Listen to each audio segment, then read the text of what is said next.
भटकती आत्मा की कहानी। एक बार एक क्राइम रिपोर्टर अपनी गाड़ी से कहीं जा रहा होता है, लेकिन अचानक उसकी गाड़ी के सामने एक आदमी बेसुध हालत में आकर गिर जाता है।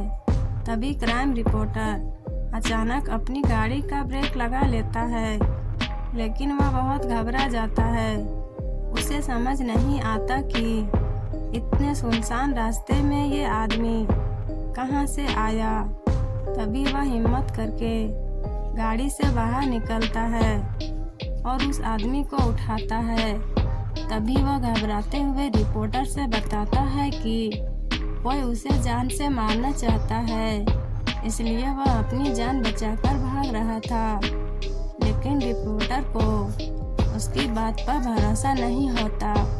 फिर भी रिपोर्टर उसे अपनी गाड़ी में बैठाकर हॉस्पिटल के लिए जाने को कहता है, लेकिन वह आदमी पहले पुलिस स्टेशन जाने की बात करता है। अब रिपोर्टर को थोड़ा उस पर भरोसा होने लगता है, लेकिन अब रिपोर्टर के दिल में यह ख्याल आ जाता है कि क्यों न यह केस वह खुद सुलझा दे और बाद में पुलिस को इन्फॉर्म करे। और यही रिपोर्टर की सबसे बड़ी गलती होती है, जो कि एक नए अध्याय की शुरुआत होती है। अब तक रिपोर्टर को उस इंसान पर पूरा भरोसा हो चुका है और वह उसकी बातों में आ जाता है। यह इंसान एक हॉस्पिटल का नाम बताता है और कहता है वहाँ के एक डॉक्टर को वह जानता है और उसके पास जाने की जिद करता है। तभी रिपोर्टर उसकी बात मानकर उसे वहां ले जाता है। हॉस्पिटल पहुंचकर उन्हें पता चलता है कि डॉक्टर तो आज छुट्टी पर है और वह अपने घर में ही होंगे। तभी वह इंसान रिपोर्टर से कहता है कि डॉक्टर से घर चलकर मिलना चाहिए। रिपोर्टर के मना करने के बावजूद भी वह उसे चलने को मना लेता है। तभी दोनों डॉक्टर के घर के लिए निकल पड़ते हैं और जैसे ही घर पहुंचते हैं तो यह डॉक्टर रिपोर्टर की पहचान का होता है। ये दोनों एक दूसरे को देखकर ये मुस्कुराते हैं, लेकिन साथ आए हुए इंसान की आंखें लाल हो जाती है। उसके अंदर अजीब सा गुस्सा दिखाई देता है।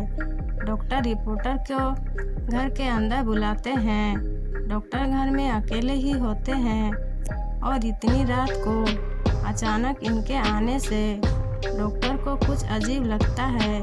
फिर भी वह रिपोर्टर से पहले से परिचित होने की वजह से दिमाग पर ज़्यादा जोर नहीं डालते हैं। तभी रिपोर्टर डॉक्टर को सारी घटना बताते हैं, लेकिन डॉक्टर को फिर भी यह बात समझ नहीं आती कि यह आदमी उन्हें कैसे जानता है जो रिपोर्टर के साथ आया है। तभी वह इंसान डॉक्टर के बारे में कुछ पुरानी बातें बताता है, जिसकी वजह से डॉक्टर को भी यकीन हो जाता है कि वह इंसान सच बोल रहा है। शायद डॉक्टर ही उसे भूल गए होंगे। अचानक डॉक्टर उठकर कहते हैं, रुकिए, मैं आप लोगों के लिए चाय ले आता हूँ। तभी वह आदमी कहता है, आप रहने दीजिए, मैं चाय बना देता हूँ। आप मुझे अपने किचन का रास्ता बता दीजिए। लेकिन डॉक्टर को यह अनुचित लगता है तो वह उसे मना करते हैं, लेकिन वह इंसान काफ़ी जिद करने लगता है तो डॉक्टर को मजबूरी में उसे किचन तक ले जाना पड़ता है और डॉक्टर उसे चाय का सामान देते हैं और बाहर चले जाते हैं। तभी वह आदमी गैस का रेगुलेटर ऑन करके किचन की सारी खिड़कियां बंद कर देता है और थोड़ी देर बाद डॉक्टर को आवाज़ देता है कि आपका लाइटर नहीं चल रहा।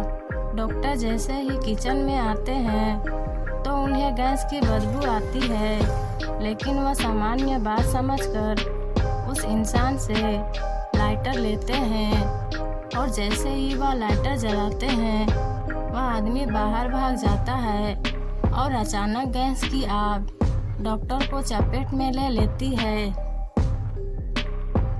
अचानक हुई ऐसी घटना से रिपोर्टर को कुछ समझ नहीं आता और वह रिपोर्टर उस आदमी के साथ घर से बाहर भागता है।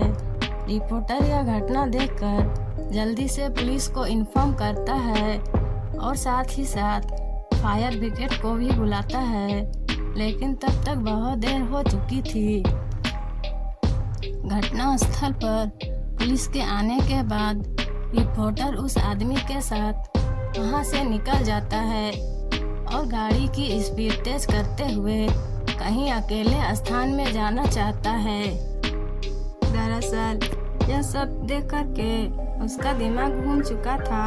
उसे कुछ समझ नहीं आ रहा था कि यह सब क्या चल रहा है।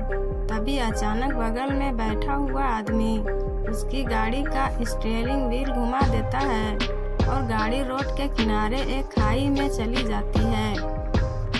गाड़ी का इतना जबरदस्त एक्सीडेंट होने के बाद दोनों की हालत बहुत बुरी हो जाती है। दोनों खून से लथपथ दिखाई देते हैं। रिपोर्टर मूर्छित अवस्था में होकर उस इंसान को पूछता है, तुमने ऐसा क्यों किया? तभी वह इंसान जोर जोर से हंसने लगता है और रिपोर्टर से कहता है, मेरा सोनू सो गया। रिपोर्टर यह सुनकर चकित रह जाता है, क्योंकि इस नाम से तो उसे उसकी प्रेमिका बुलाती थी, जो कुछ सालों पहले गुजर चुकी थी, जिसकी वजह यह रिपोर्टर ही था, जिसने उसे अपने प्यार के जाल में फंसाकर उसे गर्भवती कर दिया था। और जब बाद में लड़की ने शादी करने के लिए कहा तो वह मना करने लगा, लेकिन लड़की की जिद करने के बाद वह शादी के लिए मान गया। लेकिन लड़की को क्या पता कि यह तो केवल उसका दिखावा था और रिपोर्टर की मौत से यह कहानी खत्म हो जाती है। दोस्तों, कहानी अच्छी लगी हो तो वीडियो को लाइक, शेयर और सब्सक्राइब कर दीजिएगा। Thank you so much. फिर मिलते हैं अगले वीडियो में। तब तक के लिए बाय बाय।